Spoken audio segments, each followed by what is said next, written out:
If I had to name just one important thing that could help all of us avoid relationships with narcissistic people, I would have to say boundaries.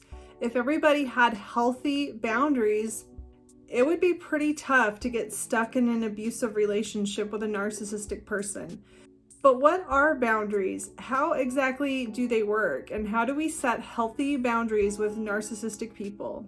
Welcome to Looking Behind the Mirror, where we explore narcissism and take our lives back as we make sense out of nonsense. As a quick disclaimer, everything I say is based on my opinions and my personal experiences. I'm not a professional, and if you're really struggling, I encourage you to seek professional help. I am providing links below for you. Boundaries might seem like a simple concept, but it's really easy to misunderstand what boundaries are and what the purpose of them is. I want to start by first saying what boundaries are not. Boundaries are not for other people. Boundaries are not to control other people. Boundaries are not to stop other people from trying to take advantage of us, from behaving in an abusive manner, from being disrespectful, from expecting too much, none of that. Boundaries do not affect other people. Boundaries are for us. Boundaries are put in place to protect us, and we put them in place for ourselves. I think a good analogy is when right before a hurricane comes through, people will board their windows up. Now, people are not boarding their windows up to stop the storm from coming through. People are not boarding their windows up in hopes that the hurricane won't be quite as strong and hopefully will pass by their house. They're boarding their windows up because they know that they can't control the hurricane. They can't stop it. They can't do anything to change whatever it is the hurricane's going to do, but they can set boundaries. They can protect their home by putting boards over the windows. The boarded windows are like boundaries. They are there to protect the home. They're not there to have any effect on the storm whatsoever. A healthy emotional boundary is there for you to protect yourself. It's for you to create a safe space within yourself that you do not allow other people to cross. Almost all of us have some boundaries in place already. It's just that people with weak boundaries don't have enough boundaries, or their boundaries aren't set at a healthy level. To get an idea of what boundaries are, imagine that someone asks you if you will come to their birthday party, and you really don't want to go to the birthday party, but you don't want to hurt their feelings, and they already asked you if you had plans, and you said no, you don't have plans before you knew that they were going to ask you to a birthday party, and you don't have any other excuses, and you kind of have to say yes because you don't want to hurt their feelings. I think we can all relate to that, and a lot of us will end up going to the birthday party because we'll just go. It's just not worth hurting people's feelings. We don't want to say no. It's kind of what it feels like to have a boundary crossed. Now imagine that same person calls you up and asks you if you will go rob a bank with him or her. I hope most of the people listening to this would just not even consider doing such a thing. They would probably just laugh at someone asking them to do that. Rob a bank? I'm not going to rob a bank. That's a boundary. That's a pretty strong boundary that most people have. It's just not something you're going to do. If it hurts somebody's feelings that you're not going to rob a bank with them, that's tough. Sorry. That's what a strong boundary feels like. I hope most people can relate to that. It's just something that is put in place. It's a rule for ourselves, and nobody's crossing that line. Nobody's going to talk us into robbing a bank. It's just not going to happen. There's no way anyone's going to talk you into breaking that boundary.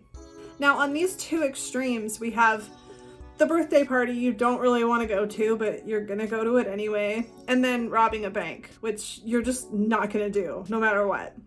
And somewhere in between is where most of us have our boundaries. Someone with very weak boundaries is going to be closer down to this end on the robbing the bank level, and some of us are going to be up here. Some of us might even say no to the birthday party. If we don't want to go, we're just going to say no, we're not going. And some of us really have boundaries that strong.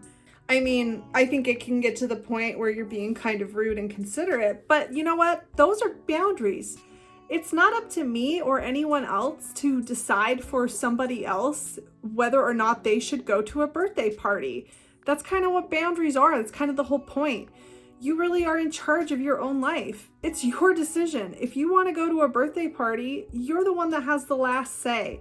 And if you're being rude or inconsiderate, that's really nobody's business. It really is your decision. And if you understand that there are certain people that are going to think you're being rude, it's up to you to decide whether you want to accept that or not. It's really your decision. It's really nobody else's business. But that being said, I don't think we have to have weak boundaries to say yes to a birthday party that we really don't want to go to. But there has to be a line somewhere that's reasonable. And when we have weak boundaries, somebody that's willing to take advantage of that, such as a narcissistic individual, is just going to keep dragging us back over that line.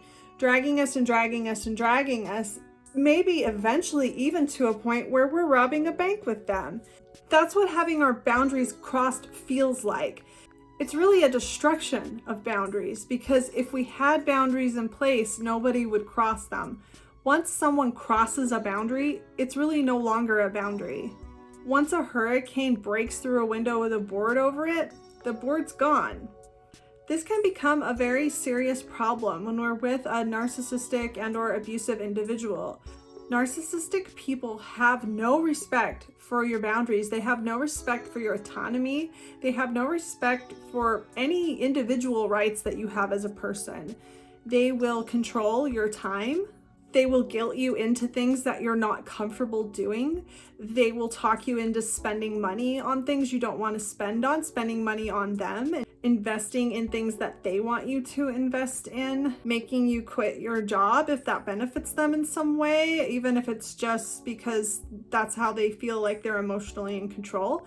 Or maybe they want you to quit your job so that you can spend your time helping them with whatever they're doing, so that you're not furthering your career, you're furthering their aspirations. They will pressure you into things you're not comfortable doing, maybe places that you're not comfortable going, maybe hanging out with people that you're not comfortable hanging out with.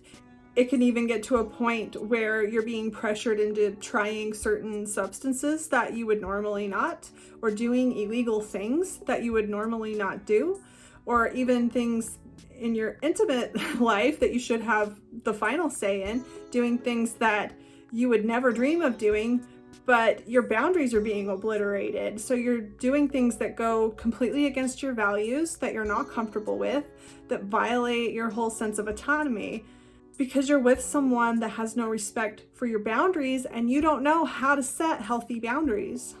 They can pressure you into dressing a certain way, talking a certain way, maybe going to a church you don't want to go to, maybe joining a club or a group or an Amway or something that you would rather not have anything to do with, acting a certain way, living a certain kind of lifestyle, or maybe it's just simply being treated disrespectfully. When we're in an abusive relationship, there will be many instances where we're being yelled at and screamed at and criticized and nitpicked in a way that violates our boundaries, in a way that we normally would never allow someone to treat us.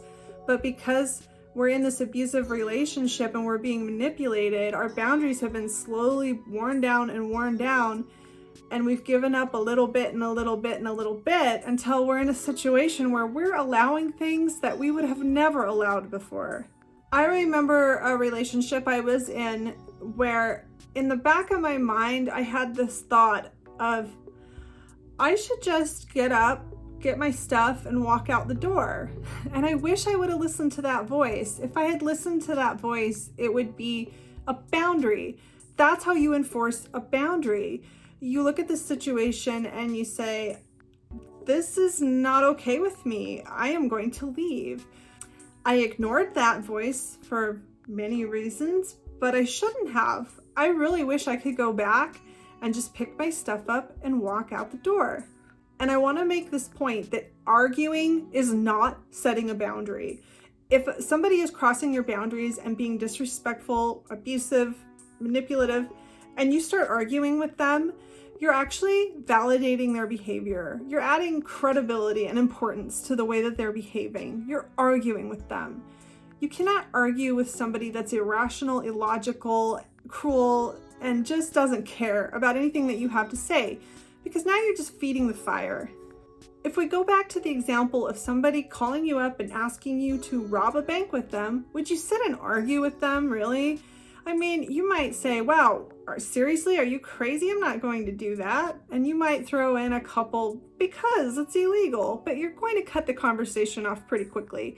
You're not going to sit there for an hour and argue back and forth about why you should or should not rob a bank, because it's just ridiculous, because it's not worth your time, because the boundary is set, it's clear, it's not going to happen, and you're not going to argue about it.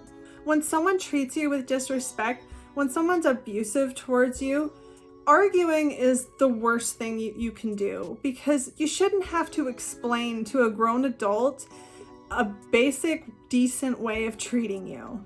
If you have to explain that and argue about it, you're in the wrong place. You're wasting your time. You really just need to pick your things up and walk out of the room. So if we're going to summarize everything, what do strong boundaries look like? Strong boundaries are when you have rules in place that you are confident in, that you're going to stand by, and that nobody can walk over. And you're willing to enforce those boundaries even if it means losing a relationship. You are willing to lose people if they cannot respect those boundaries. You do not feel the need to explain yourself. You don't feel like you need to justify your boundaries. You're confident in your boundaries. You're not second guessing yourself. You know, I will not sit here and allow someone, just for example, to tell me that I need to lose weight. I'm not going to tolerate that. If somebody's going to sit here and tell me that I need to lose weight, I'm going to end the conversation. I'm going to say, we're not talking about that. I don't want to talk about that. And if they continue to talk about it, I'm going to walk out of the room. And if they end the relationship over that, then that's fine with me, because I will not tolerate that. And another really, really important concept with setting boundaries is that it doesn't matter if other people agree with you. Your boundaries are your boundaries. And just like I was saying with the birthday party, I mean, I personally think it's kind of rude to not go to someone's birthday party, but that's just me. If you feel like you're justified and you don't feel bad about saying no to go into a birthday party, that's you. That's your decision. That's your boundary. It's not my boundary. It's not up to me to decide what you should be doing. I don't have to agree with you. Nobody has to agree with you. No one has to agree with your boundaries. That's what your boundaries are for. Your boundaries are for you. They're to protect you. They are the fences, the boards that you put on your windows to protect you from things in the outside world that you will not tolerate, that you have decided this isn't going to be in my life. And if we have strong boundaries in place, we won't be as susceptible to manipulative, narcissistic behavior, because what narcissists do is they chip away at our boundaries just a little. They take our boundaries from here to here, and then they take them to here, and then they take them to here. And over time, we can look back and realize, wow, I am putting up with way more than I ever would have put up with, because your boundaries have been slowly chipped away because you don't have those things in place that I just mentioned. You're not confident in your boundaries. You're not willing to risk losing the relationship.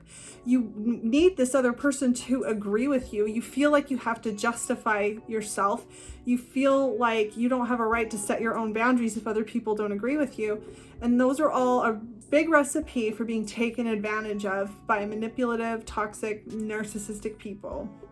I hope this helps you understand what boundaries are and what they're not, and why they are so important. If you like this video, give it a thumbs up and comment below any ideas you have for me for future videos. And don't forget to subscribe to my channel if you like this video and you'd like to see more like it in the future. Until next time, thanks. Bye.